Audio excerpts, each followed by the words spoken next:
নির্বাচন উপলক্ষে দেশজুড়ে বন্ধ শিক্ষা প্রতিষ্ঠান, দোকানপাট থেকে শুরু করে বিভিন্ন ব্যবসা প্রতিষ্ঠানও টানা ছুটিতে বন্ধ রেখেছেন ব্যবসায়ীরা। একই সঙ্গে ত্রয়োদশ জাতীয় সংসদ নির্বাচন ও গণভোটের কারণে 4 দিনের দীর্ঘ ছুটিতে বন্ধ থাকছে দেশের প্রায় সব ব্যাংক।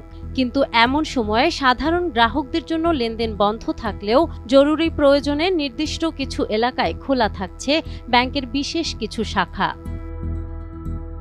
নির্বাচনের ছুটির মধ্যেও দেশব্যাপী নিরবিচ্ছিন্ন জ্বালানি তেল সরবরাহ নিশ্চিত করতেই এই সিদ্ধান্ত নিয়েছে কেন্দ্রীয় bank. Bangladesh petroleum dealers, distributors agent and petrol pump owners অ্যাসোসিয়েশনের আহ্বায়ক সৈয়দ সাজ্জাদুল করিম কাবুলের আবেদনের প্রেক্ষিতেই মঙ্গলবার বাংলাদেশ ব্যাংকের supervisory data management and analytics department এক বিজ্ঞপ্তিতে এ তথ্য জানায়। বিজ্ঞপ্তিতে বলা হয়েছে, আগামী শনিবার 14 ফেব্রুয়ারি সীমিত পরিসরে লেনদেন চলবে। পূবালী ব্যাংকের খুলনার খালিশপুর, নারায়ণগঞ্জের ফতুল্লা, দিনাজপুরের পার্বতীপুর, রংপুরের শাপলা চত্বর, চট্টগ্রামের আগ্রাবাদ, চাঁদপুর প্রধান, ঝালকাঠি, বরিশাল, কিশোরগঞ্জের ভৈরব বাজার ও সিলেটের বড়ইকান্দি শাখায়।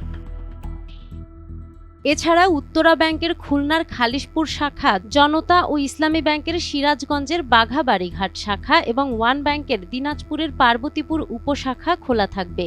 এর আগে বাংলাদেশ ব্যাংক জানিয়েছিল, ত্রয়োদশ জাতীয় সংসদ নির্বাচন ও গণভোট উপলক্ষে 11 ও 12 ফেব্রুয়ারি সব তফসিলি ব্যাংক বন্ধ থাকবে। এর সঙ্গে সাপ্তাহিক ছুটি যুক্ত হওয়ায় টানা 4 দিন ব্যাংক বন্ধ থাকলেও জ্বালানি তেল সরবরাহ সচল রাখতেই এই বিশেষ ব্যবস্থা। নাহার বৃষ্টি, টাইমস টুডে।